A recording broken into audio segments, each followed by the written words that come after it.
Bismillahirrahmanirrahim. Assalamualaikum warahmatullahi wabarakatuh.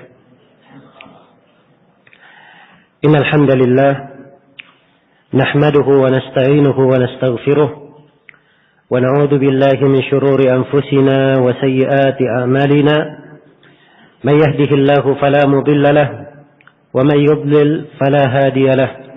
Asyhadu an la ilaha illallah wahdahu la syarika lahu wa asyhadu anna Muhammadan عبده ورسوله يا أيها الذين آمنوا اتقوا الله حق تقاته ولا تموتن إلا وأنتم مسلمون يا أيها الناس اتقوا ربكم الذي خلقكم من نفس واحدة وخلق منها زوجها وبث منهما رجالا كثيرا ونساء واتقوا الله الذي تساءلون به والأرحام إن الله كان عليكم رقيبا يا أيها الذين آمنوا اتقوا الله وقولوا قولا سديدا يصلح لكم أعمالكم ويغفر لكم ذنوبكم ومن يطع الله ورسوله فقد فاز فوزا عظيما الله وخير الهدي هدي محمد صلى الله عليه وعلى آله وسلم وشر الأمور محدثاتها فإن كل محدثة بدعة wa kullu bid'atin dhalalah wa kullu dhalalatin finnar. Hadirin sekalian kaum muslimin rahimani wa rahimakumullah.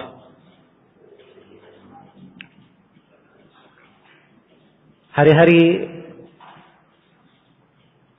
kehidupan ini telah ditentukan oleh Allah Subhanahu wa taala sebagai lahan ujian dan cobaan. Allah Subhanahu wa taala berfirman, "Alladzi khalaqal mauta wal hayata liyabluwakum ayyukum ahsanu amala." Dialah Allah yang menciptakan kematian dan kehidupan untuk menguji kalian. Siapa di antara kalian yang paling baik amalannya? Dan Allah Subhanahu wa taala berfirman, "Walanabluwannakum bisyai'in minal khaufi wal ju' wa naqsin minal amwali wal anfusi was samarat wa basyiris sabirin." Sungguh kami akan menguji kalian dengan suatu ujian berupa kelaparan, ketakutan, dan kekurangan dalam harta, jiwa, dan tumbuh-tumbuhan, buah-buahan. Ujian pasti ada. Namun Allah mengingatkan wabasyiris sabirin. Beri kabar gembira kepada orang-orang yang bersabar. Beri kabar gembira kepada orang-orang yang bersabar. Dan Allah Subhanahu wa taala telah mengingatkan bahwa ujian ini sifatnya dahsyat.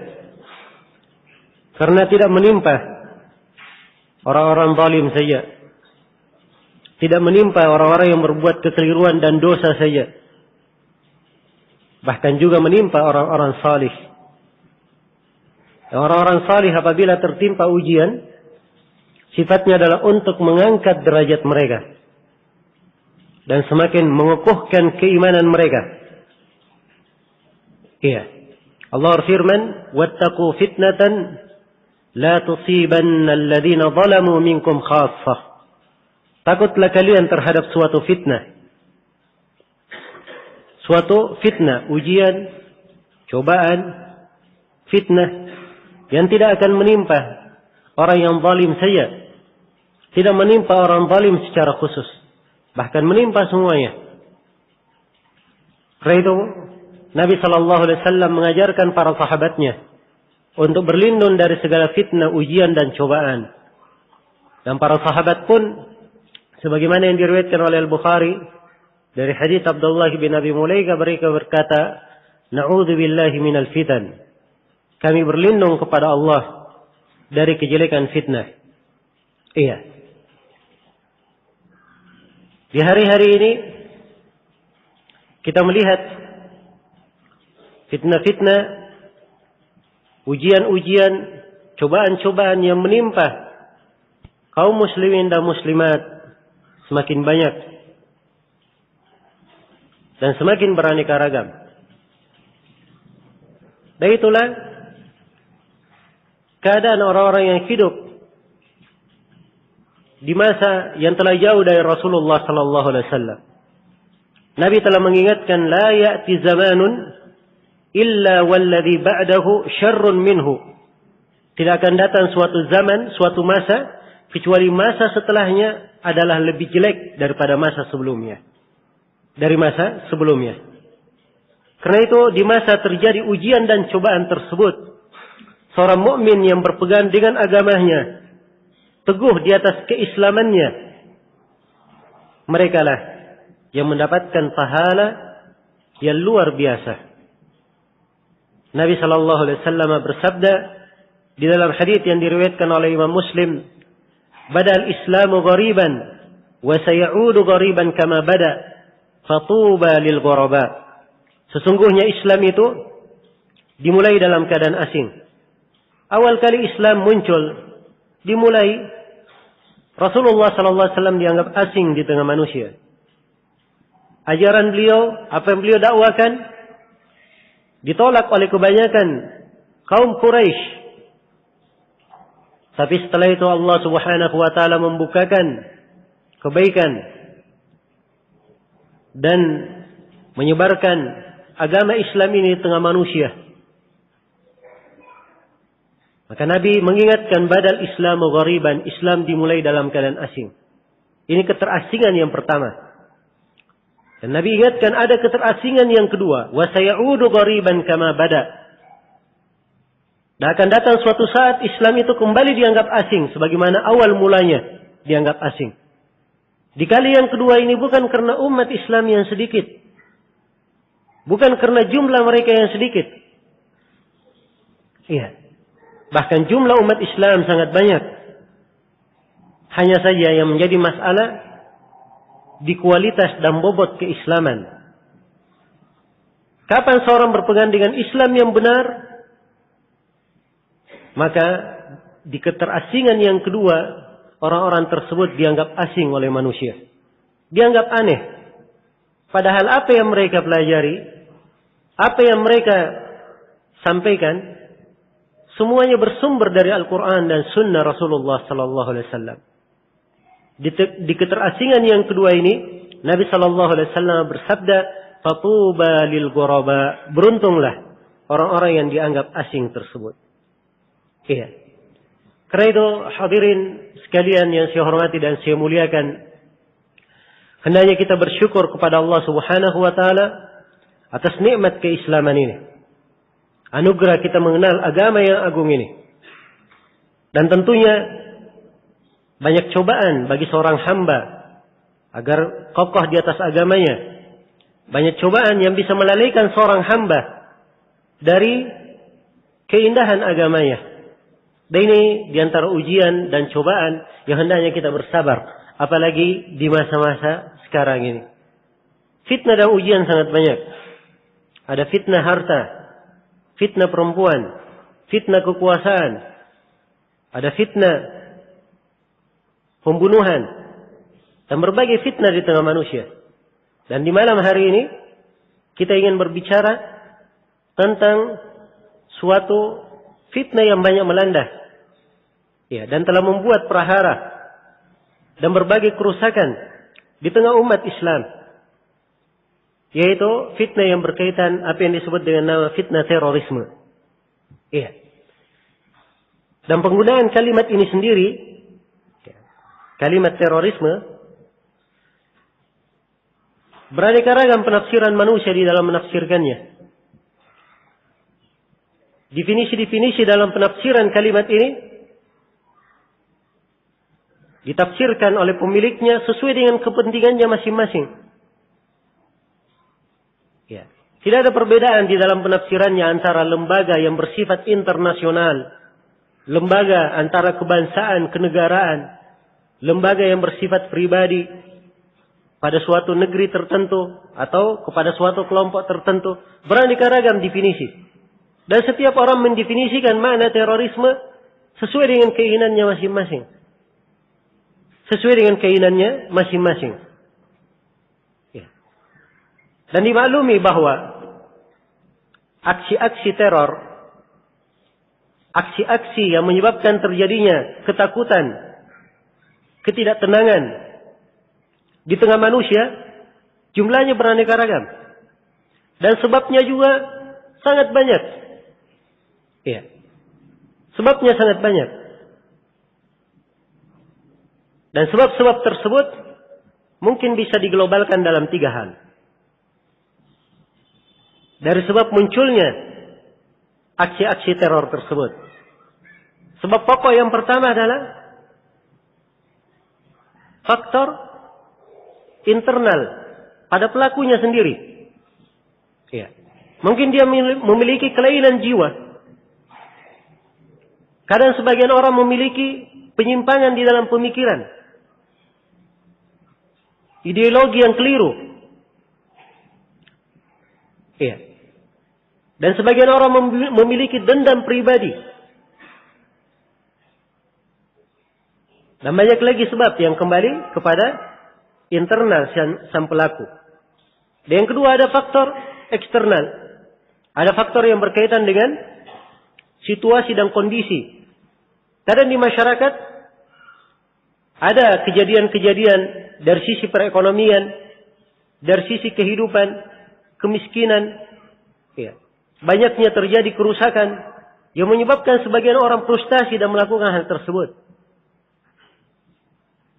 Dan faktor yang ketiga adalah faktor eksternal. Dilakukan oleh musuh-musuh yang tidak senang terhadap umat Islam. Iya. Dan mereka yang memasukkan perbuatan-perbuatan tersebut di tengah kaum muslimin.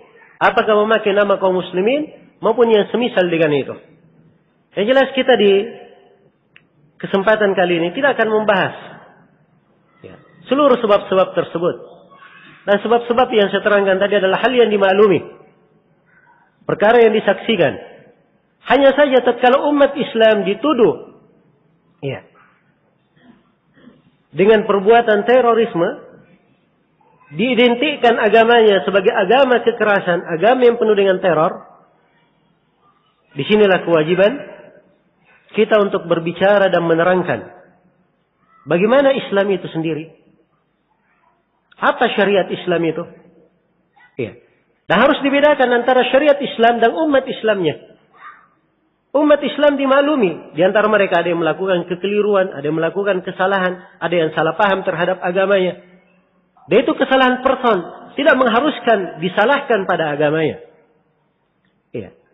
Adapun agama Islam itu sendiri adalah agama yang mulia. Agama kita adalah agama yang penuh dengan rahmat. Penuh dengan rahmat. Iya. Al-Quranul Karim semuanya rahmat.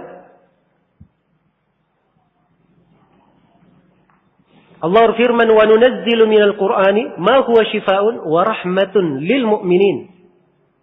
Kami menurunkan dari Al-Quran apa yang merupakan penyembuh dan rahmat untuk orang yang beriman. Dan Allah berfirman, "Ya ayuhan nasu, qad ja'atkum mau'izatun min rabbikum wa shifaa'un lima fis sudur wa hudaw wa rahmah." Wahai sekalian manusia, telah datang kepada kalian nasihat dari Rabb kalian, penyembuh terhadap penyakit yang ada di dalam dada, petunjuk dan rahmat. Nabi kita Nabi Muhammad sallallahu alaihi wasallam adalah rahmat. Allah firman, "Wa ma arsalnaka illa rahmatan lil alamin." Tidaklah kami mengutus engkau Nabi Muhammad kecuali sebagai rahmat untuk semesta alam. Iya. Dan rahmat Islam dimaklumi. Rahmat Islam untuk manusia dengan berbagai lapisannya. Iya. Rahmat Islam untuk kaum muslimin. Rahmat Islam untuk non-muslim. Bahkan rahmat Islam juga mencakup tumbuh-tumbuhan, hewan-hewan, dan benda-benda mati. Tuntunan syariat kita dimaklumi. Karena itu dilarang berbuat kerusakan di atas muka bumi. Yang menyebabkan kerusakan di dalam tanaman, ya, pada harta benda. Dan ini semuanya menunjukkan bagaimana rahmat Islam. Bahkan di kondisi perang sekalipun, tidak ada agama yang lebih rahmat dari Islam di dalam peperangan. Di mana ada tuntunan agama yang mengharamkan membunuh perempuan dan anak kecil di dalam peperangan? Di mana ada tuntunan agama selain Islam yang mengharamkan untuk membunuh ahli-ahli ibadah yang hanya duduk di tempat ibadahnya? Berbeda dengan orang-orang kafir. Kalau sudah menyerbu dan menguasai bumi dari bumi kaum muslimin, semuanya akan dibinasakan, dihancurkan. Iya. Tidak ada perbedaan antara anak kecil, perempuan dan orang-orang laki-laki dewasa. Dan ini adalah hal yang dimaklumi. Karena itu harus diketahui bahwa Islam adalah agama yang penuh dengan rahmat. Dan agama kita, agama Islam adalah agama yang menjunjung tinggi keadilan. Jauh dari kezaliman. Allah Subhanahu wa taala berfirman, "Wa tammat kalimatu rabbika sidqan wa adala." Telah sempurna kalimat Rabbmu dengan penuh kejujuran dan keadilan. Iya. Seluruh dari Al-Quran isinya kejujuran. Keadilan semata. Ya. Karena itu kita diperintah untuk berlaku adil pada segala keadaan. Wa idza qultum fa'adilu. Allah firman, dan apabila kalian berucap, maka berucaplah dengan keadilan. Bahkan terhadap musuh sekalipun. Allah Subhanahu wa taala memerintah, "Wala yajrimannakum syana'anu qaumin ala alla ta'dilu, i'dilu huwa aqrabu littaqwa." Jangan sekali-sekali kebencian kalian kepada satu kaum membuat kalian berlaku tidak adil. Berlaku adillah. Sungguhnya keadilan itu mendekati ketakwaan. Iya. Adanya kezaliman yang dilakukan oleh manusia, kezaliman yang dilakukan oleh musuh-musuh Islam terhadap umat Islam, itu tidak menjadikan umat Islam keluar kontrol, keluar dari batasan-batasan dan rambu-rambu yang telah ditetapkan di dalam syariat. Ya. Kalau mereka berbuat kezaliman melampaui batas, umat Islam dituntut untuk bertakwa kepada Allah. Menjunjung tinggi keadilan di tengah manusia. Karena itu kita dilarang melampaui batas. Iya. Dilarang melampaui batas. Dan ini adalah sifat umat Islam. Allah memerintah kepada nabinya, "Fastaqim kama umirta wa man taba ma'aka wa la tataghaw." Istiqamalah engkau ya Nabi Muhammad sebagaimana engkau diperintah. Demikian pula umat Islam yang bersama engkau, hendaknya mereka istiqamah sebagaimana mereka diperintah. Dan jangan kalian melampaui batas, tidak boleh berlebihan. Tidak boleh melampaui batas. Di dalam makanan sekalipun, seorang tidak boleh melampaui batas. Ya ayyuhalladzina amanu, ya. La tuharrimu tayyibati ma ahallallahu lakum wa la ta'tadu. Innallaha la yuhibbul mu'tadin. Wahai orang-orang yang beriman, jangan kalian menghalalkan atau mengharamkan apa yang Allah halalkan untuk kalian, dan jangan kalian melampaui batas. Sungguhnya Allah tidak mencintai orang yang melampaui batas. Iya. Di dalam berdoa sekalipun, Allah berfirman, "Fad'u rabbakum tadarruan wa khufyah. Innahu la yuhibbul mu'tadin." Berdoalah kalian kepada Rabb kalian dengan penuh penyerahan diri kepadanya. Ya. Dengan kelirihan di dalam doa, dan jangan kalian melampaui batas. Di dalam membelanjakan harta, ya. Allah Subhanahu wa taala memerintah menjelaskan sifat orang-orang yang beriman, alladzina idza anfaqu lam yusrifu wa lam yaqturu wa kana baina dzalika qawama. Orang-orang yang apabila mereka berinfak, mereka tidak berlebihan dan tidak pula terlalu kikir, tapi mereka berada pertengahan. Ya. Inilah agama kita, syariat kita. Bahkan di medan jihad sekalipun kita dilarang untuk melampaui batas. Allah berfirman, "Wa qatilul ladzina yuqatilunakum fi sabilillah wa la ta'tadu." Perangilah siapa yang memerangi kalian di jalan Allah, dan jangan kalian melampaui batas. Jangan kalian melampaui batas. Agama kita, agama Islam adalah agama yang jauh dari perbuatan kezaliman. Perbuatan kezaliman, melanggar janji, berkhianat, ini bukan sifat umat Islam. Tidak pernah diajarkan di dalam syariat Islam suatu bentuk dari sifat-sifat yang jelek ini. Bahkan di dalam syariat kita diharamkan kezaliman itu dari segala jenisnya. Dan dicela orang-orang yang melanggar janjinya.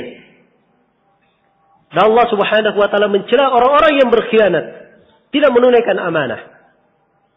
Tidak menunaikan amanah. Ya. Dari hukum tidak hanya berlaku untuk umat Islam antara sama mereka saja. Sebab kezaliman adalah hal yang dihisab dan dipertanggungjawabkan.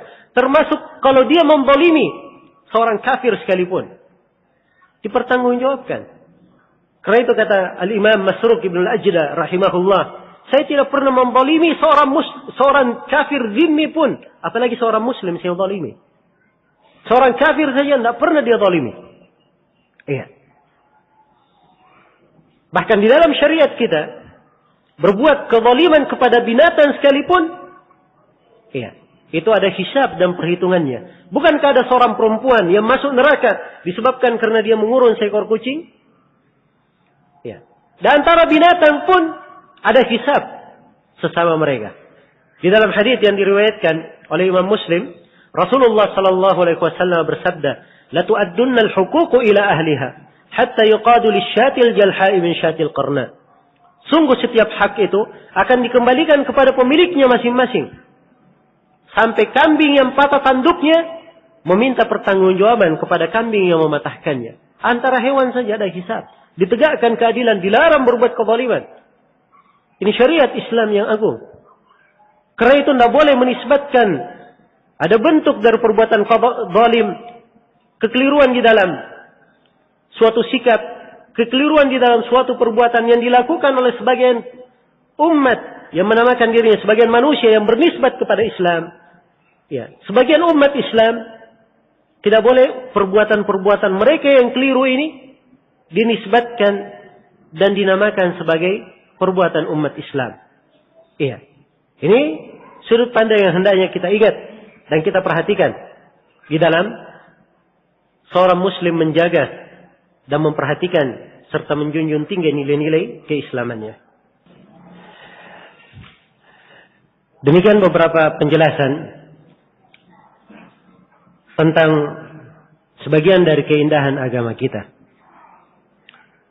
Dan berbicara tentang keindahan agama Islam, karakteristik syariat Islam, dasar-dasar pokok di dalam agama, ini perlu uraian dan pembahasan tersendiri. Iya. Karena ciri umum umat Islam sangat banyak. Sifat-sifat mereka sangatlah banyak. Dan di kesempatan ini saya ingin mengingatkan sedikit kekeliruan yang berkaitan dengan kesalahpahaman. Kekeliruan dalam pemikiran atau kesesatan di dalam pemahaman. Iya.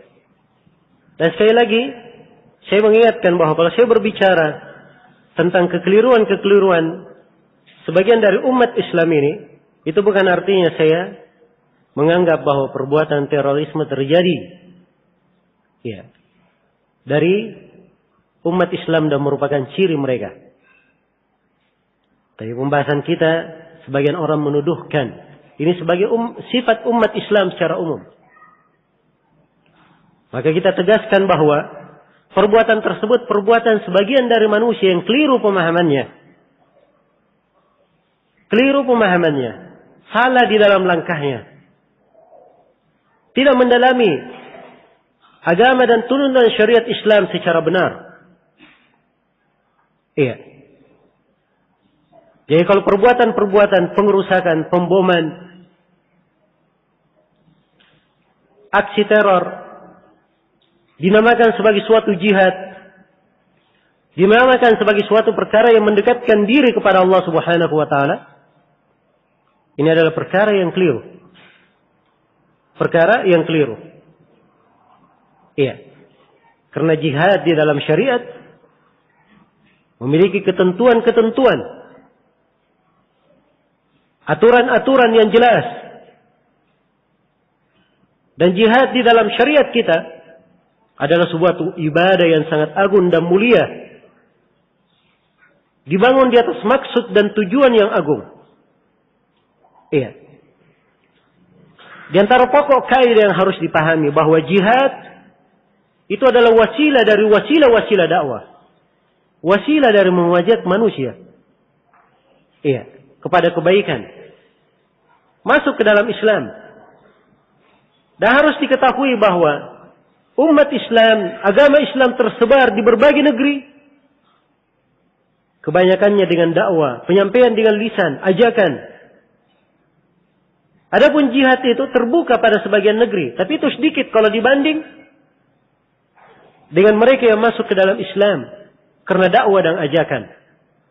Karena itu harus diketahui bahwa jihad fi sabilillah dengan jihad secara fisik itu adalah wasilah dari wasilah-wasilah dakwah. Dan wasilah dipakai kalau bermanfaat. Wasilah itu digunakan kalau memang ada maslahatnya. Karena itu Nabi sallallahu alaihi wasallam di awal kali beliau berdakwah di Mekah, tidak ada beliau berjihad dengan pedang. Jihad secara fisik. Bahkan di fase Mekah dilarang berjihad. Allah berfirman dalam Al-Quran, Alam tara ilal ladina qila lahum kuffu aydiyakum wa aqimus salata wa atuz zakah. Tidakkah kalian lihat kepada orang yang dikatakan kepada mereka? Tidakkah kalian lihat kepada umat Islam di Mekah dikatakan kepada mereka, kuffu aydiyakum, tahan tangan-tangan kalian. Tapi tegakkanlah salat, keluarkan zakat. Ini perintah di fase Mekah. Ya, setelah kaum muslimin berpindah ke Madinah, berada di sebuah negeri yang umat Islam di tengah dua suku besar di kalangan orang Arab, suku Aus dan Khazraj, memiliki kekuatan, barulah turun perintah jihad itu. Itu pun perintah jihad turunnya bertahap. Awal kali diizinkan untuk memerangi orang yang menzalimi. Iya. Kemudian diizinkan untuk memerangi yang di sekitarnya saja.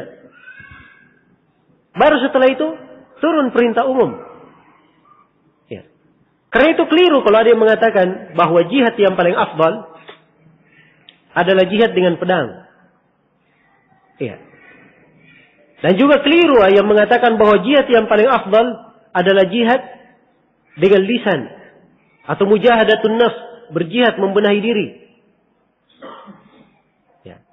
Harusnya dikatakan bahwa jihad yang paling afdal adalah sesuai dengan kondisi dan keadaannya. Di masa kaum muslimin kuat, iya, dan diperlukan jihad dengan tangan, itu yang paling afdal. Di masa kaum muslimin lemah, seperti di kondisi sekarang ini, maka yang paling utama adalah jihad dengan lisan, dengan dakwah di jalan Allah Subhanahu wa taala. Iya. Dan betapa banyak dari manusia pedang-pedang tidak bermanfaat untuk mereka. Ya. Pedang hakikat tidak bermanfaat untuk mereka. Tetapi pedang penjelasan, pedang dari ilmu bisa meluluhkan mereka. Menerima keislaman. Ya. Karena itu harus diluruskan bahwa jihad ini wasilah dari wasilah-wasilah dakwah. Keliru dari pemahaman anak-anak muda. Ya. Yang mengatakan bahwa ini adalah jalan satu-satunya untuk menyelesaikan seluruh permasalahan. Dia adalah wasilah dari wasilah-wasilah dakwah. Dipakai apabila ada kemaslahatannya. Kemudian jihad itu sendiri oleh Nabi Sallallahu Alaihi Wasallam dijadikan sebagai fase terakhir. Dalam hadits Buraidah riwayat Muslim, Nabi kalau sudah memasang bendera, sudah menunjuk seorang pimpinan pasukan, maka beliau berpesan kepada pimpinan pasukan dengan 3 pesan. Pesan yang pertama, kalau kalian berjumpa dengan mereka, musuh, ajaklah mereka masuk ke dalam Islam. Ini tawaran pertama. Diajak dulu masuk ke dalam Islam. Kalau mereka terima, tahan tangan kalian. Mereka itu adalah saudara kalian dalam agama. Kalau mereka tidak menerima keislaman, tawarkan yang kedua. Dan ini pesan Nabi yang kedua. Tawarkan kepada mereka untuk membayar jizyah, membayar upeti. Mereka diizinkan di atas agamanya, tapi tunduk kepada umat Islam dengan membayar upeti setiap tahunnya. Kalau mereka terima, tahan tangan kalian. Kalau mereka menolak, barulah nahi merintah. Ista'inu billahi wa qatiluhum. Mohonlah pertolongan kepada Allah dan perangilah mereka. Jadi di fase terakhir, iya, diletakkan oleh Rasulullah sallallahu alaihi wasallam. Perhatikan. Kemudian jihad ini tidak pernah ditegakkan oleh Nabi sallallahu alaihi wasallam di sebuah negeri yang terdengar adzan di negeri tersebut. Karena itu dalam hadits Anas bin Malik riwayat Bukhari dan Muslim, beliau apabila sudah mengintai sebuah negeri atau sebuah kota, sebuah desa dari orang kafir yang ingin diperangi, beliau mengintainya mendekati menjelang sahur. Ya. Beliau dan para sahabat menunggu. Kalau terdengar adzan, mereka menahan. Kalau tidak terdengar adzan, barulah mereka memerangi. Sebab Nabi sudah menyampaikan peringatan kepada penduduk negeri itu sebelumnya untuk masuk ke dalam Islam. Tapi mereka tidak mengindahkan peringatan, maka Nabi mendatangi mereka untuk diperangi. Sebelum diperangi, Nabi masih memastikan apakah terdengar adzan pada mereka atau tidak. Perhatikan. Dan ini orang-orang yang meneriakkan jihad, menegakkannya di tengah kaum muslimin. Yang terdengar adzan di mana-mana. Masjid di mana-mana. Dan ini kekeliruan di dalam pemahaman. Iya. Dan dari syarat jihad, ada izin dari kedua orang tua. Ya. Dan kebanyakan orang-orang yang menegakkan jihad, apa yang mereka sebut dengan jihad, orang tuanya tidak mengetahui apa yang dilakukannya. Ya. Sehingga banyak dari mereka menjadi anak-anak yang durhaka. Karena setelah terjadi kejadian-kejadian tertentu, aksi-aksi terorisme, yang menanggung kejelekannya adalah orang tuanya. Ditanyai di sana sini, disempitkan, menjadi bahan guncingan di tengah manusia. Bukankah ini sebuah kedurhakaan terhadap orang tua? Ya. Apakah ini jihad yang benar? Ini tidak melambangkan, tidak menggambarkan tentang keislaman. Iya. Dan terorisme itu sendiri hendaknya diketahui bahwa teror itu ada dua macam. Dan ini dari fikih yang banyak manusia luput darinya. Karena memang mass media, pemberitaan yang kebanyakannya ya diatur dan sudah diskenario oleh orang-orang tertentu, itu hanya menggambarkan sudut-sudut yang mendukung kepentingan saya. Terorisme dua macam. Ada terorisme dalam bentuk pemikiran. Dan ada terorisme dalam bentuk fisik. Secara fisik. Ya. Dan sekarang yang banyak dibahas perbuatan teror secara fisik. Pelakunya ditangkap, dipenjara, dilakukan eksekusi. Ya. Tapi pemahamannya dibiarkan. Sebagiannya dipenjara, masih sempat menulis buku di dalam penjara. Menyebarkan pemahamannya. Di penjara, tapi masih sempat memiliki murid-murid di dalam sel tahanan. Murid-muridnya keluar, ya, juga menyandang pemikiran yang sama. Maka yang seperti ini kurang kuat. Maka ini nasihat kepada seluruhnya. Pada siapa yang mendengar kalimat ini, bahwa di dalam menyelesaikan permasalahan terorisme tidak cukup ya, dengan menangani secara fisik, melakukan penangkapan, itu adalah hal yang bagus. Ya. Sebagai suatu hukuman untuk menjaga keamanan. Tapi harus diketahui bahwa bentuk teror yang kedua, terorisme secara ideologi, secara pemikiran, ini lebih berbahaya. Bahkan tidak akan mungkin muncul terorisme secara fisik kalau tidak ada kekeliruan secara ideologi. Maka harus diluruskan ideologinya. Ada pemahaman-pemahaman mereka yang keliru memahami tentang jihad. Apa itu jihad? Keliru di dalam memahaminya. Ya. Anak-anak muda umumnya kalau diberi iming-iming, apalagi anak mudanya memang sudah frustasi, ya.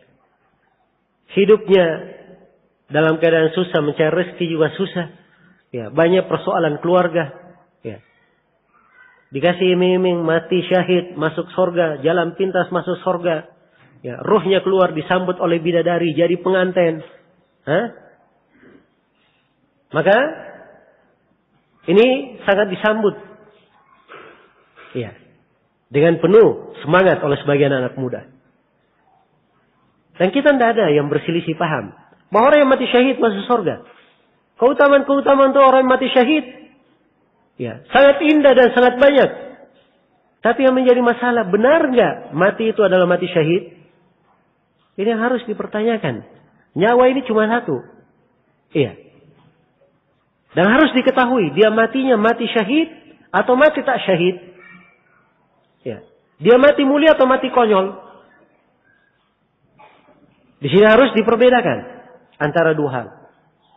Karena itu tidak di semua keadaan para sahabat diizinkan untuk berperang. Perhatikan kisah di Hudaybiyah. Di perjanjian Hudaybiyah. Nabi SAW dan para sahabatnya jumlahnya 1.300 orang. Atau 1.400 orang. Jumlah yang besar. Mereka dihadang oleh kaum musyrikin. Tapi jumlah mereka ribuan, bahkan puluhan ribu jumlahnya. Iya. Tidak boleh masuk ke Mekah. Padahal Nabi dan para sahabat ingin ke Mekah bukan untuk berperang. Hanya ingin menunaikan ibadah haji saja dan umrah. Ditahan oleh kaum musyrikin. Tidak boleh masuk. Iya. Maka terjadilah perjanjian damai antara umat Islam dan kaum musyrikin di Mekah. Dan itulah yang disebut dengan nama Sulh Al-Hudaybiyah. Perjanjian Hudaybiyah. Di antara poin-poin dari perjanjian tersebut, genjatan senjata, tidak berperang selama 10 tahun. Di antara poinnya, umat Islam belum boleh haji tahun ini. Harus balik. Tahun depan baru boleh. Di antara poinnya juga, siapa dari umat Islam di Mekah masuk Islam, kemudian dia lari ke Madinah, maka wajib dikembalikan ke Mekah. Wajib dikembalikan ke Mekah.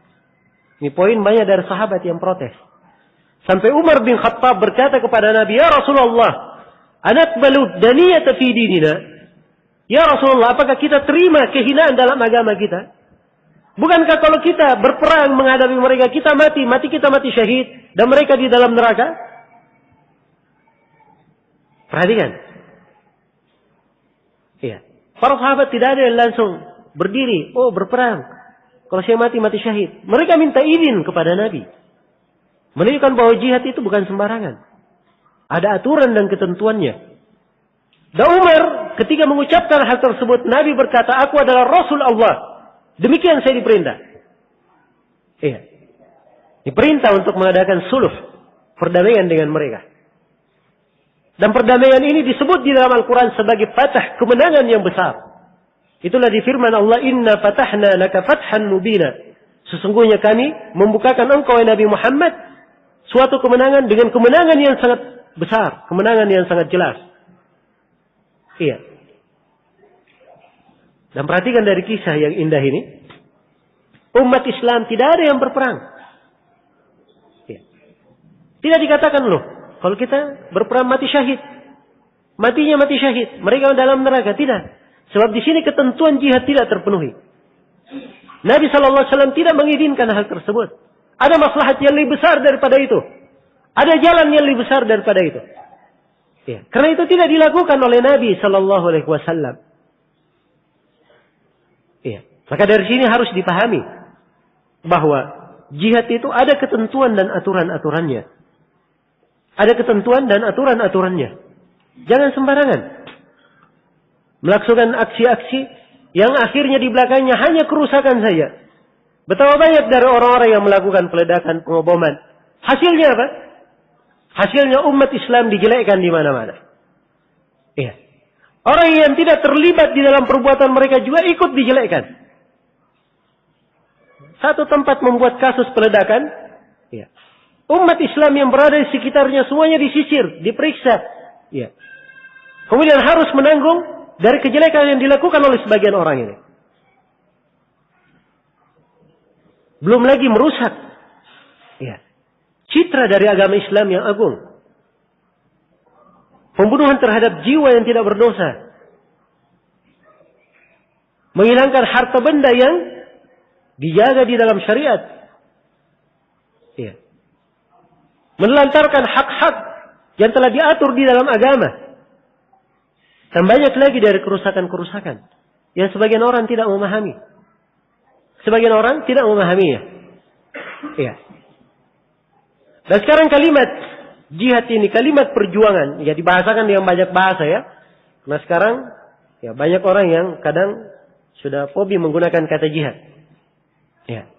Digantilah bahasanya dengan bahasa perjuangan, bahasa pembelaan. Muncullah berbagai front untuk hal tersebut. Iya. Jihad dalam istilah mereka beraneka ragam. Ya. Dan ini juga harus saya dudukkan bahwa pengaruh dari pemikiran sangat berbahaya. Pengaruh dari pemikiran sangat berbahaya. Di antara pokok dasar dari akidah umat Islam, dan ini yang ditekankan oleh Rasulullah sallallahu alaihi wasallam. Ini yang diwarisi oleh para sahabat, dijalankan oleh para sahabat. Dan ini yang menjadi keyakinan ulama Islam dari dahulu hingga hari ini. Adalah seorang wajib untuk mendengar dan taat kepada seorang pemimpin muslim. Pemerintah muslim. Maka sepanjang pemerintah adalah seorang muslim, kita wajib mendengar dan taat kepadanya. Dalam hal yang ma'ruf. Dalam hal yang benar. Iya. Tidak boleh melakukan kudeta. Keluar dari ketaatan kepadanya. Iya. Karena itu Nabi sallallahu alaihi wasallam mengingatkan, "Man kharaja 'ala al-imam shibran, mata mitatan jahiliyah." Siapa yang keluar terhadap imam, pimpinan walaupun sejengkal, kemudian dia mati, matinya adalah mati jahiliyah. Dihitung sebagai mati jahiliyah. Iya. Dan Rasulullah sallallahu alaihi wasallam mengambil baiat kepada para sahabatnya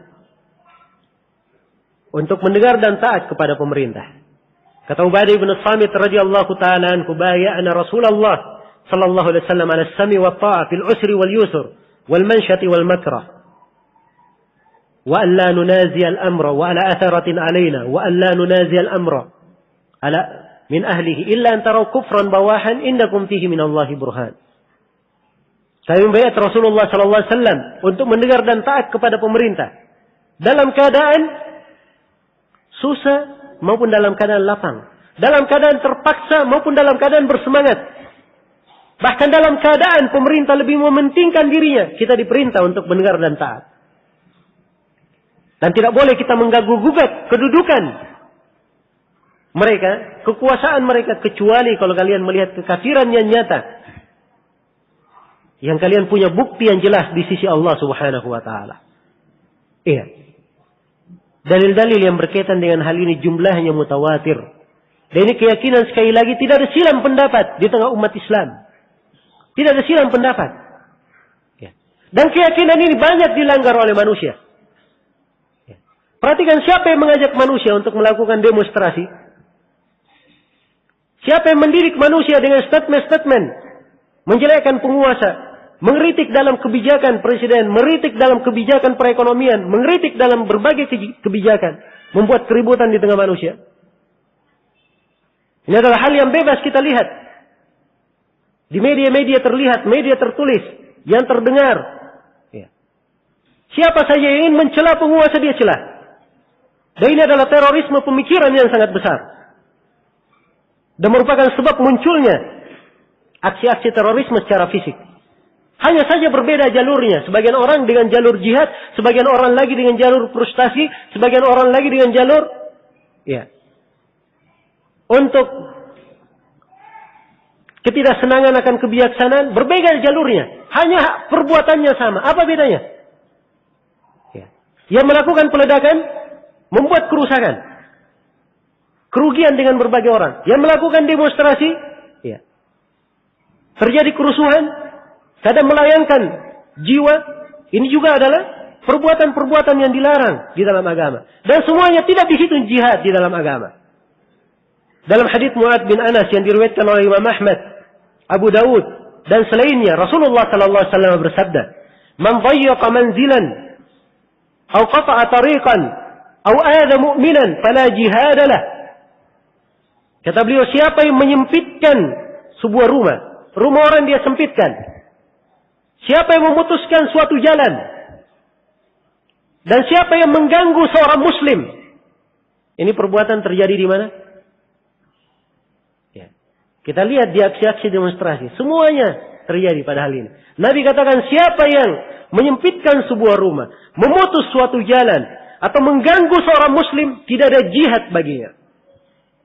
Tidak ada di dalam syariat kita menghitung hal tersebut sebagai perbuatan jihad. Iya. Dan aksi-aksi kerusakan yang seperti ini banyak bentuknya. Tidak hanya berasal dari orang yang keliru pemahamannya dalam masalah jihad itu saja. Tapi banyak sebab yang lainnya yang menyebabkan hilangnya keamanan, terjadinya kerusuhan di tengah manusia. Dan ini kalau dibiarkan akan menjadi pendidikan. Akan terus terjadi kerusakan. Ya. Pemerintah mengeluarkan kebijaksanaan. Ya. Tetapi kita melihat di mass medianya, di televisinya, di surat kabarnya, di radionya, ya, semuanya hujatan terhadap penguasa. Dari anak kecil sampai orang dewasa. Dari tukang sapu di jalanan sampai yang berada di atasnya. Semuanya pandai. Ya. Untuk mengkritik dan menjelekkan. Bukankah ini adalah sumber kerusakan? Dan ini perlu untuk dibenahi dan diperbaiki. Kalau memang serius di dalam menegakkan keamanan di negeri ini. Ya. Dan ini adalah sebab pokok di dalam menegakkan keamanan. Jangan diambil dan dibabat satu sumber tertentu. Bagus ya membabat, namanya penyakit, ya, dihilangkan, diangkat, diimputasi, itu hal yang bagus. Tapi lihat dari mana akar penyakit tersebut. Ya. Dan yang telah dijangkiti oleh penyakit ini tempat-tempat yang mana saja. Semuanya harus ditangani dengan serius. Karena itu, sekali lagi, hendaknya diingat bahwa jihad adalah suatu agama yang sangat agung, atau suatu syariat yang sangat indah di dalam agama. Ya, dan perbuatan terorisme itu sendiri, sekali lagi, ada dua macam. Ada dalam bentuk ideologi, dan ada dalam bentuk praktek fisik. Ya. Dan banyak manusia pandangannya terarah pada praktek fisik saja. Ya, dan ini memang pandangan kebanyakan orang awam, orang umum, yang tidak mengerti kemaslahatan. Tidak memikirkan apa kebaikan untuk umat ini. Apa kebaikan untuk manusia. Karena mereka hanya melihat di mass media, hanya membaca, mendengar, melihat, ya, dan terpengaruh dengan apa yang dia dengar, dia baca dan dia lihat tersebut. Ya. Dan mereka tidak bisa memikirkan dari mana asal muasal munculnya perbuatan-perbuatan yang seperti itu. Kemudian dari hal yang perlu saya ingatkan di sini, di antara kekeliruan pemahaman dalam masalah jihad, ya, sebagian orang menyangka bahwa kafir itu satu macam saja. Dikatakan orang kafir cuma satu macam. Dan ini pemahaman yang keliru. Di dalam agama kita orang kafir itu ada 4 macam. Iya. Dan ini pembagian kafir menjadi 4 ada di buku-buku fikih yang ditulis di 4 madhab. Dan selain 4 madhab diterangkan. Dan tidak ada silang pendapat di kalangan ulama tentang pembagian ini. Iya. Kafir yang pertama namanya kafir dhimmi. Kafir dhimmi ini adalah kafir yang hidup bersama kaum muslimin dalam sebuah negeri. Iya. Mereka dilindungi oleh negara. Mereka juga taat kepada peraturan negara. Kafir yang seperti ini disebut sebagai kafir dhimmi. Di masa dahulu orang-orang Yahudi dari 3 kabilahnya yang hidup berdampingan dengan kaum muslimin di Madinah, mereka semuanya dahulunya disebut sebagai kafir apa? Kafir dhimmi. Ya. Di tengah umat Islam di Indonesia ini, kadang di sebelah kita, di samping kanan kita, ya ada tetangga-tetangga non-Muslim. Sepanjang mereka adalah penduduk negara, dilindungi oleh negara, warga negara, ini disebut sebagai kafir dhimmi. Kafir dhimmi. Tahukah kafir dhimmi itu? Apa kedudukannya di dalam syariat? Dalam hadits yang diriwayatkan oleh Imam Al-Bukhari dan Imam Muslim, Rasulullah sallallahu alaihi wasallam bersabda, "Dhimmatul muslimina wahidah, yas'a biha adnahum." Dhimma kaum muslimin itu satu. Ya, perjanjian penjagaan kaum muslimin satu. Dijaga dari lapisan paling atasnya hingga yang paling bawahnya. Jadi kalau pemerintah sudah melindungi, itu artinya seluruh rakyat di dalam negara tersebut punya kewajiban untuk melindunginya. Iya. Dan ini kafir yang pertama, namanya kafir dhimmi. Kafir yang kedua disebut dengan nama kafir mu'ahad. Kafir mu'ahad. Kafir mu'ahad adalah kafir yang berasal dari negeri lain, dari negara lain. Tapi negeri ini, negara kafir ini telah terjalin perjanjian antara mereka dan antara negara Islam untuk tidak berperang. Ada hubungan. Iya. Perdamaian antara keduanya. Dan ini yang berjalan di kebanyakan negara saat ini. Iya. Dimaklumi bahwa Indonesia ini punya hubungan bilateral yang sangat banyak dengan berbagai negara. Iya. Negara-negara kafir. Dan ini menjadikan mereka sebagai kafir mu'ahad. Tatkala Nabi SAW melakukan perjanjian di Hudaybiyah, maka seluruh orang kafir Quraisy semuanya dihitung sebagai kafir mu'ahad. Nabi mengancam di dalam hadits yang diriwayatkan oleh Imam Al-Bukhari dari sahabat Abdullah bin Amr bin As. Nabi bersabda, "Man qatala mu'ahadan lam yarah raihatal jannah." Siapa yang membunuh seorang kafir mu'ahad, dia tidak akan mencium baunya surga. Iya. Ini mungkin harus menjadi pertanyaan ya pada orang-orang yang melakukan aksi-aksi peledakan. Ya, lo membunuh kafir kok tidak mencium baunya surga? Ini harus menjadi pertanyaan supaya mereka belajar dengan benar, punya fikih dalam agama. Yang mengandalkan semangat saja. Hanya terpengaruh iming-iming jadi pengantin. Ya. Tapi harus berpikir.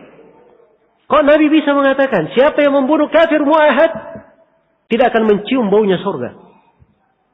Disinilah letak keindahan syariat Islam. Kafir mu'ahad ini kafir yang dilindungi, terikat dengan perjanjian. Umat Islam itu tidak pernah dididik untuk melanggar janji. Tidak pernah dididik sebagai orang yang berkhianat. Iya. Karena itu, antara Nabi dan kaum musyrikin di Mekah, setelah perjanjian Hudaybiyah, Rasulullah tidak pernah melanggar perjanjian. Iya. Datang kepada Nabi Abu Jandal setelah perjanjian Hudaybiyah, dalam keadaan terbelenggu. Dengan rantai. Dan dia berkata, "Ya Rasulullah, saya sudah masuk Islam. Kenapa saya dibiarkan bersama mereka?" Nabi hanya memberikan wasiat-wasiat supaya dia bersabar. Ya. Dan ketika Nabi didatangi oleh Abu Basir dan kawan-kawannya di Madinah. Mereka ini, Abu Basir dan kawan-kawannya, orang yang masuk Islam di Mekah. Kemudian mereka lari ingin bergabung ke Madinah. Ingat konsekuensi dari perjanjian Hudaybiyah. Kalau ada yang masuk ke Madinah, tidak boleh diterima oleh Rasulullah. Rasulullah tidak menerima mereka. Tidak diterima oleh Rasulullah. Namun Abu Basir dan kawan-kawannya jujur keislamannya. Mereka tidak kembali ke Mekah. Ya. Tapi mereka lepas tanpa ada aturan. Ya. Dan Nabi Sallallahu Alaihi Wasallam tidak mengarahkan mereka untuk hal tersebut, tapi mereka sendiri yang berijtihad. Dan itu hak mereka. Dan Nabi Sallallahu Alaihi Wasallam tidak dicela dalam hal ini.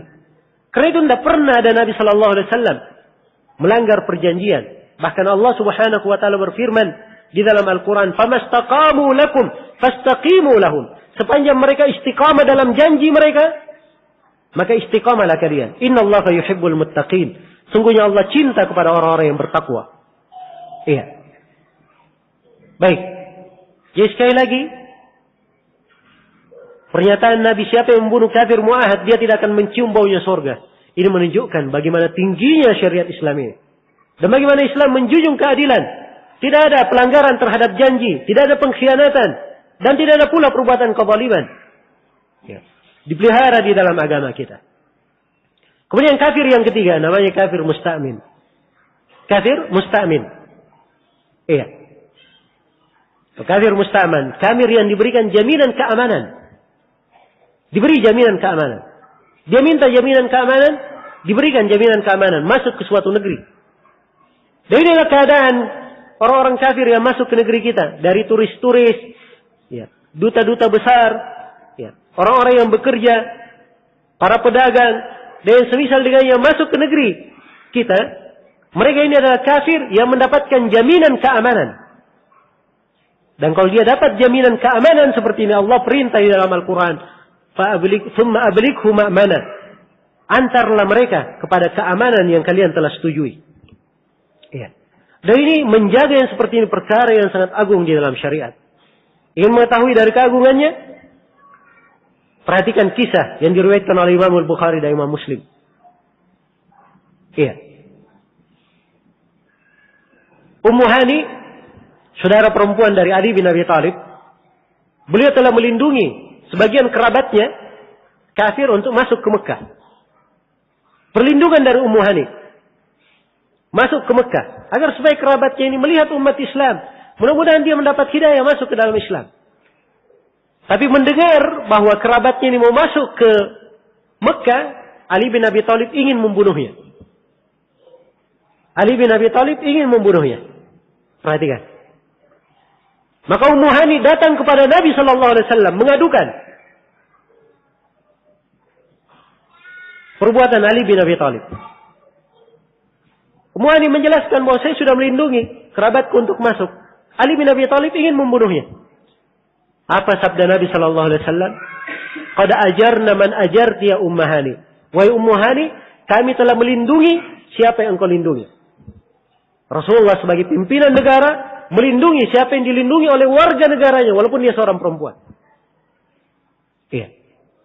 Jadi kalau jaminan keadaan datang dari warga, seorang perempuan sekalipun, pimpinan negara wajib melindunginya. Jelas ya? Wajib untuk melindunginya. Kecuali kalau ada mafsadat yang sangat besar tentunya di belakangnya. Dan ini ada rinciannya. Ya, di pembahasan masalah tata negara dalam syariat kita. Baik. Jadi sekali lagi, Rasulullah berkata, kami telah lindungi siapa yang kau lindungi. Ya, dan inilah keberadaan orang-orang asing yang masuk ke negeri kita. Karena itu tidak dibenarkan. Ya, seorang kafir berada di sebuah negeri dilindungi oleh negara, dilindungi oleh pimpinan negerinya, kemudian dibunuh. Ya. Karena itu tidak ada dari ulama kita yang membenarkan kejadian di Libya. Pembunuhan terhadap duta besar. Betul semua umat Islam marah. Nabi SAW dicela, dihina. Siapa yang tidak marah? Ya. Tapi hendak diingat bahwa jangan sampai kemarahan kita menyebabkan kita menghalalkan segala cara masuk ke dalam hal yang diharamkan. Yaitu perkara yang tidak dibolehkan di dalam agama kita. Iya. Cara seorang hamba untuk mewujudkan, menampakkan, mengekspresikan kemarahannya banyak cara. Tidak harus dengan dia berbuat kezaliman seperti itu. Iya. Maka ini hendaknya diperhatikan. Demikian pula yang terjadi beberapa hari kemarin atau hari kemarin ya. Ya. Dari sebagian orang karena masalah film ini juga, ya, terjadi ribut-ribut, berbuat kerusakan, ya, bentrokan. Ini dari hal yang tidak dibenarkan. Dari hal yang tidak dibenarkan. Silahkan mewujudkan cara seorang membela Rasulullah SAW dengan cara yang benar. Cara yang dengannya Islam itu indah dipandang oleh manusia. Sesuai dengan syariat. Sesuai dengan syariat. Ya. Bukan dengan cara orang-orang yang membuat kegaduhan di jalan dan membuat kerusakan di tengah manusia. Baik. Jadi saya kembali kepada kafir jenis yang ketiga, yaitu kafir musta'man atau kafir musta'min. Ini 3 jenis kafir. 3 jenis kafir ini tiga-tiganya tidak boleh dibunuh. Selain dari 3 jenis ini, itu kafir yang keempat. Namanya kafir harbi. Kafir harbi. Kafir yang boleh diperangi. Ini yang halal darahnya. boleh untuk dirampas hartanya. Dan itu namanya kafir harbi. Ya, sekarang kalau kita sudah tahu kafir harbi itu siapa, ya, ada fikih yang lain. Dan ini juga banyak kekeliruan di antara manusia masuk di dalamnya. Dikiranya kafir harbi itu adalah kafir berada di negeri kafir, ya. Kemudian dia bobol rekeningnya di bank, ya, melalui internet dia keambil semua duitnya dianggap sebagai kafir harbi. Dan ini keliru. Ya. Sebab di dalam memerangi kafir harbi tidak pernah tercatat di dalam sejarah jihad umat Islam ada jihad yang terjadi tidak di bawah pengaturan dan kepemimpinan seorang penguasa. Jadi kalau berbicara ingin memerangi kafir harbi, itu adalah pembahasan jihad secara fisik. Jihad secara fisik itu bagaimana? Ini perlu diluruskan. So banyak orang tidak mengerti jihad itu secara fisik yang dimaksud apa. Kita tidak berbicara tentang jihad secara lisan. Ya. Kita tidak berbicara tentang jihad membenahi diri. Kita tidak berbicara tentang jihad melawan syaitan.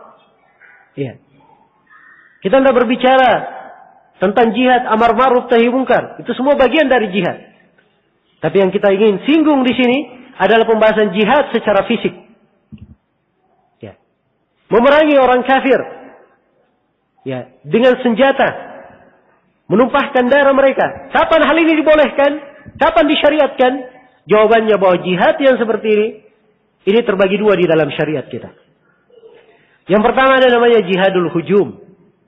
Jihad menyerang. Kaum muslimin yang duluan menyerang.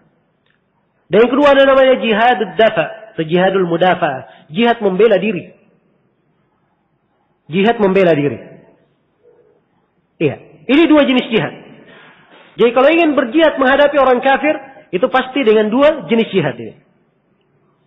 Sebab ini jalan yang diterangkan di dalam syariat untuk menghadapi orang kafir secara fisik. Adapun jihad membela diri, ini sifatnya umat Islam diserang oleh orang kafir. Ya. Sebagai suatu umat yang memiliki harga diri, apabila diserang, tentunya mereka membela diri. Iya.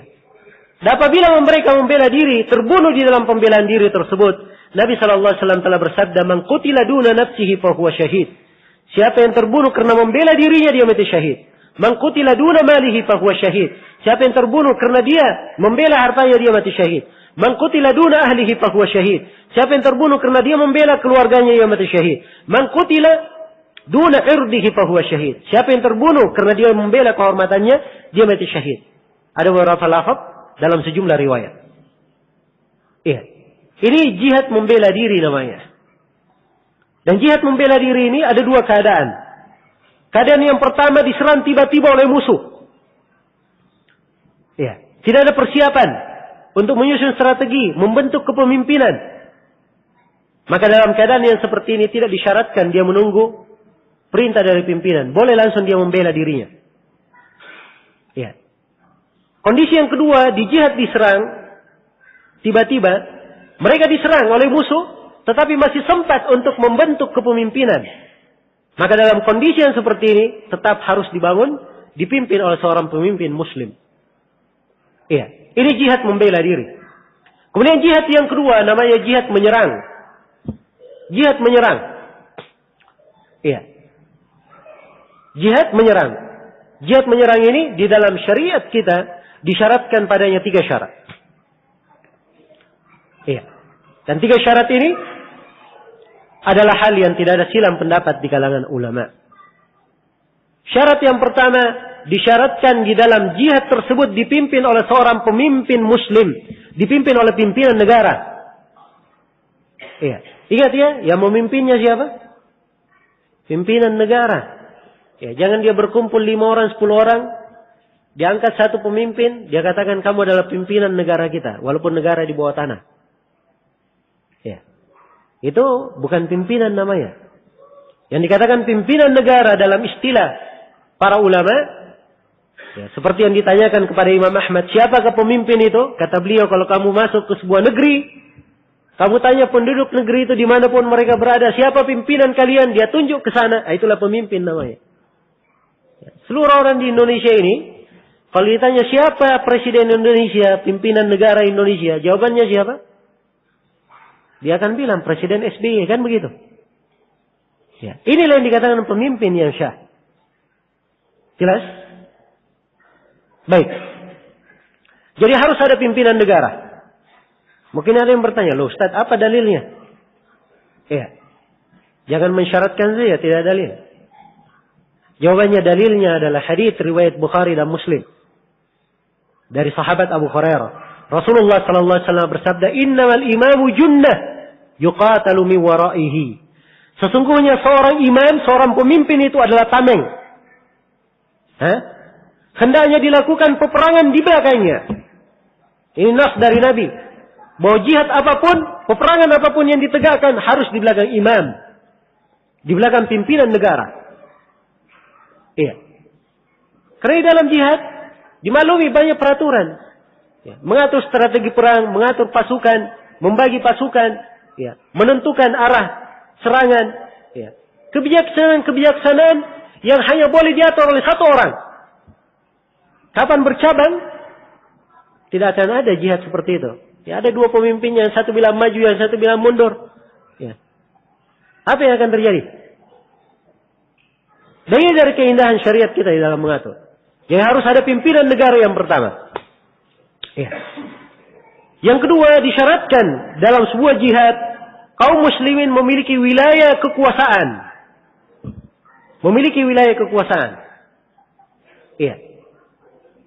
Karena itu sepakat para ulama, sebagaimana yang disebut oleh Al-Hafidz Ibnu Hajar, bahwa awal syariat jihad secara fisik itu ketika Nabi berpindah ke Madinah.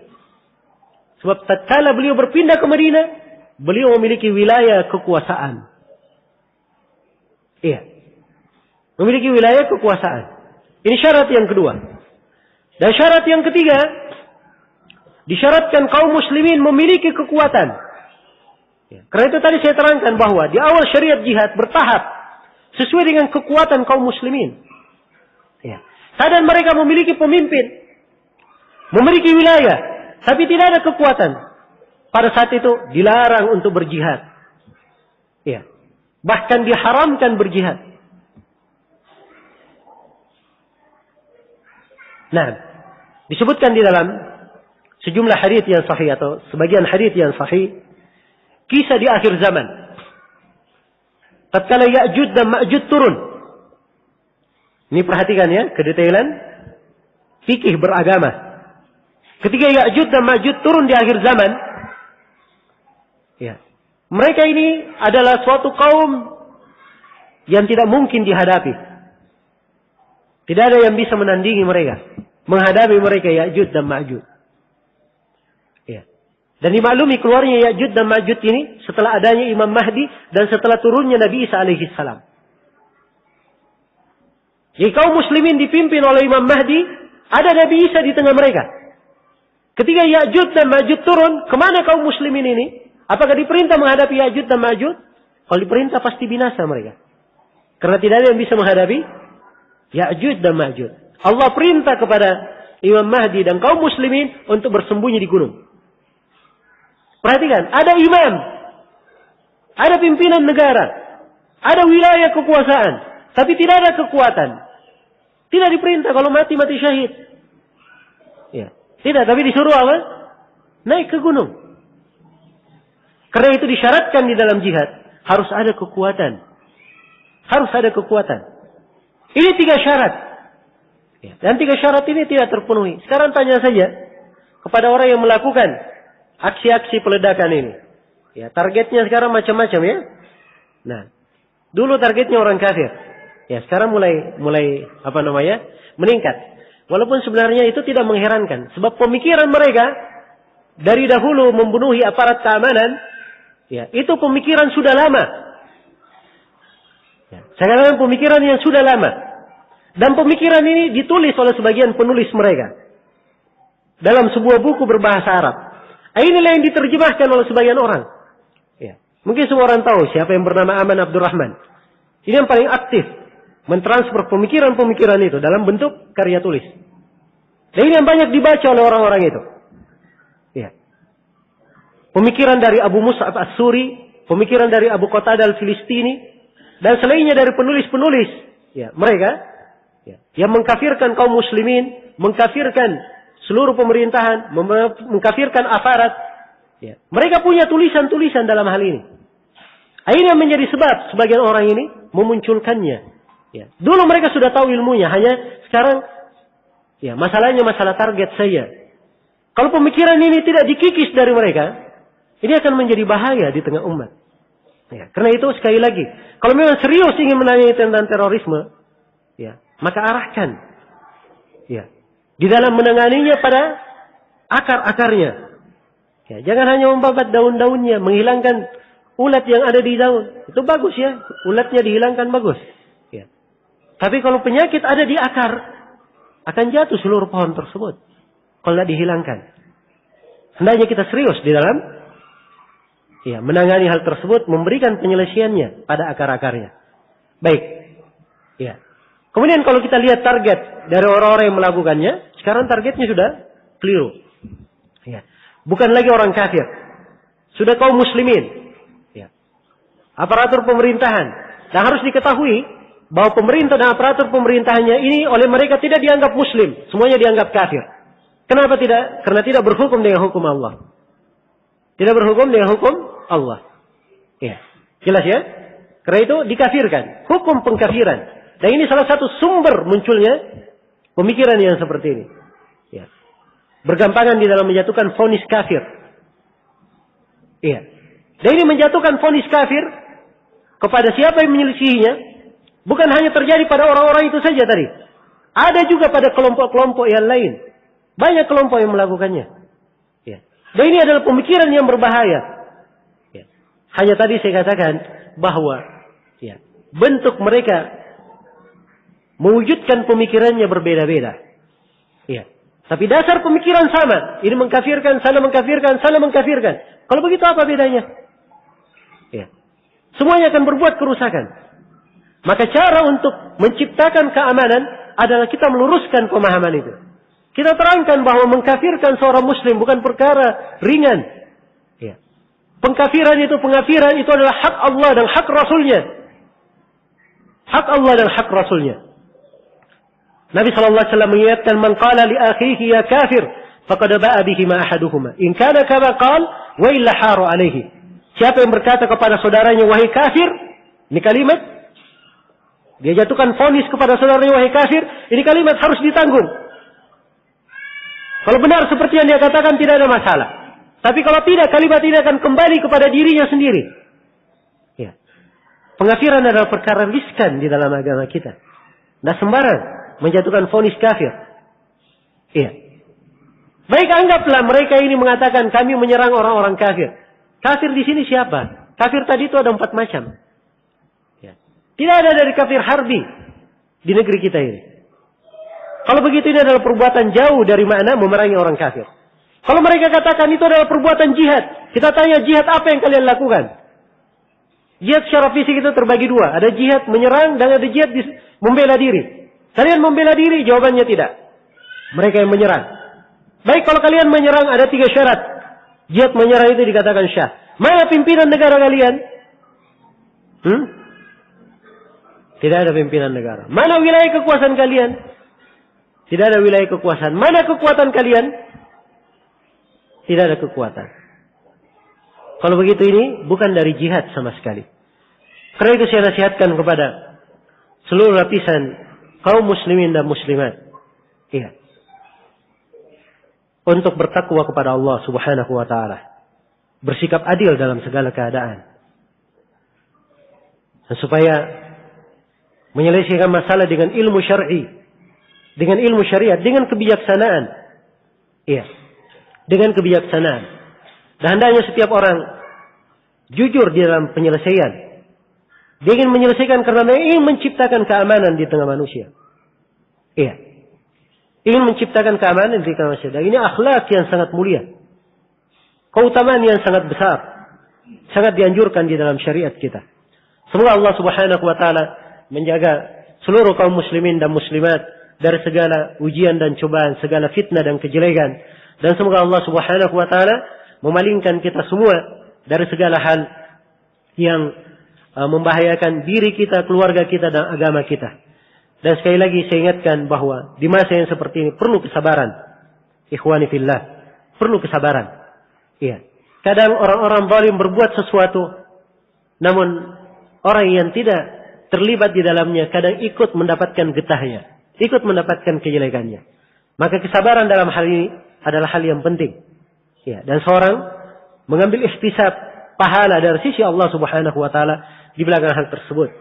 Ya, di belakang hal tersebut. Kemudian saya ingatkan juga bahwa ujian-ujian dan cobaan-cobaan ini hendaknya membuat kita lebih dewasa, lebih banyak berpikir, lebih banyak membenahi diri, dan lebih banyak sadar ya, bahwa sebenarnya tugas dan tanggung jawab itu sangat banyak. Ya. Lahan-lahan beribadah kepada Allah Subhanahu wa taala sangat luas. Banyak hal yang bisa kita benahi. Banyak cara kita bisa membela agama. Ya. Banyak cara dengannya kita bisa menjemput hidayah. Banyak cara yang dengannya kita bisa meraih surga Allah Subhanahu wa taala di tengah masa yang banyak terjadi fitnah-fitnah ini.